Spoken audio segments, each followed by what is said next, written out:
नमस्कार। नेपाली लोक साङ्गीतिक बजारमा 1 महिना अगाडि मात्रै सार्वजनिक भएको मिना लामा र खेम सेन्चुरीको आवाजको भाका सारेर बोलको गीतले 1 मिलियन अर्थात् 10 लाख भन्दा बढी भ्युज प्राप्त गरेको छ।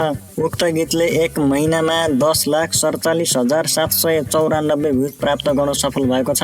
उक्त भाका सारेर बोलको गीतको सुमधुर आवाजमा मिना लामा र खेम सेन्चुरीको रहेको छ भने शब्द नेत्र अर्यालले लेखेका हुन्। उक्त गीतको लय नन्दु परियारले बनाएका छन् भने music arrange mixing mastering HBN किस्मतले गरेका हुन्।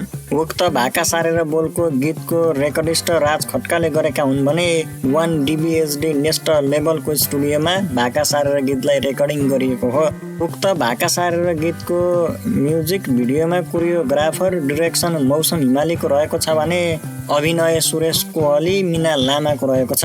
सिनेमा फोटोग्राफर नारायण उप्रेतीको रहेको छ भने edit colour GFX Manoj Karki, camera tech Dipesh उप्रेतीको रहेको छ भने भाका सारेर बोलको गीत यसै गीतकी गायिका तथा मोडल मिना लामाको अफिसियल युट्युब च्यानलबाट सार्वजनिक भएको छ।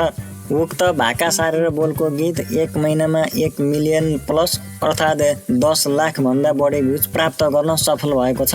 उक्त गीतले 1 महिनामा 10,47,794 भ्युज प्राप्त गरेको छ। उक्त भाका सारेर बोलको गीत सुन्न र हेर्न छुटाउनु भएको छ भने गायिका तथा मोडल मिना लामाको अफिसियल युट्युब च्यानलमा गएर सुन्न र हेर्न सक्नुहुनेछ। धन्यवाद। सङ्गीत दृष्टि।